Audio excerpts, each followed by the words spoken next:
आज के इस वीडियो में हम पढ़ेंगे वैदिक साहित्य।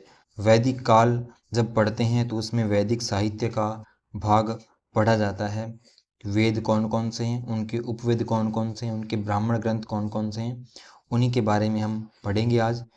तो इसी सारणी में हम देख लेते हैं कि जो वेद हैं उनकी संख्या 4 है। ऋग्वेद, यजुर्वेद, सामवेद, अथर्ववेद। इन्हीं वेदों के उपवेद भी हैं और इन वेदों के पुरोहित भी हैं और इन वेदों के ब्राह्मण ग्रंथ भी हैं। इनके बारे में हम पढ़ेंगे। जैसे पहला है ऋग्वेद, इसका उपवेद है आयुर्वेद और ऋग्वेद का पुरोहित उसको बोलते हैं होता और इसके ब्राह्मण ग्रंथ हैं ऐतरेय और कौशितकी। कौशितकी को शंखायन भी कहा जाता है। तो कौशितकी को क्या कहते हैं? शंखायन भी कहा जाता है इसी को।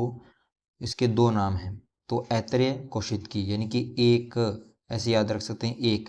तो ऐतरेय कौशितकी, तो ये किसके? ऋग्वेद के ब्राह्मण ग्रंथ हैं जो इसी की व्याख्या के लिए होते हैं। वेदों की व्याख्या के लिए उनको ब्राह्मण ग्रंथ कहा जाता है। इनके उपनिषद भी होते हैं। जिन उपनिषदों की रचना हुई है वो इन्हीं जो वेद हैं इनसे ही की गई है, यानी उनका जो सार भाग है वेदों का वही उपनिषदों में बताया गया है। तो उसके बारे में हम फिर पढ़ेंगे, लेकिन हमने जो मुख्य जानकारी, जैसे वेदों का उपवेद क्या है, उनका पुरोहित क्या है, उनके ब्राह्मण ग्रंथ क्या हैं, उनके बारे में हमने पढ़ा है।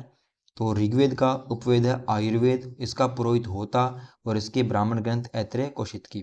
दूसरा वेद है यजुर्वेद, इसका उपवेद है धनुर्वेद, इसका पुरोहित है अथर्वयु और इसके ब्राह्मण ग्रंथ है शतपथ और तैत्तिरीय। शतपथ तैत्तिरीय किसके ब्राह्मण ग्रंथ है? यजुर्वेद के। तीसरा वेद है सामवेद, इसका उपवेद है गंधर्व वेद, इसका पुरोहित उद्गाता और इसके ब्राह्मण ग्रंथ है पंचविश, छठविश और जैमिनीय और छांदोग्य। तो इस प्रकार से 5, 6 जैमिनीय और छांदोग्य। तो पंचविश, छठविश, जैमिनीय, छांदोग्य ये किसके ब्राह्मण ग्रंथ है? सामवेद के। इसके उपवेद क्या है सामवेद का? गंधर्व वेद, इसका पुरोहित है उद्गाता।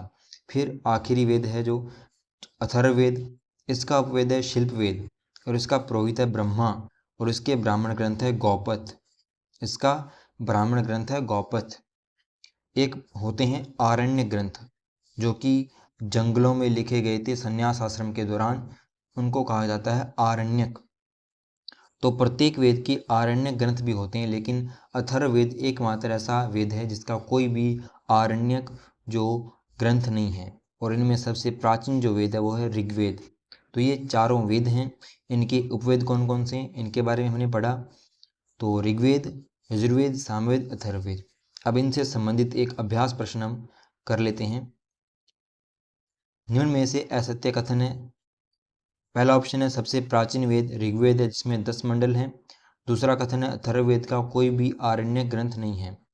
सामवेद में भारतीय संगीत का ज्ञान समाहित है और यजुर्वेद का ब्राह्मण ग्रंथ ऐतरेय है।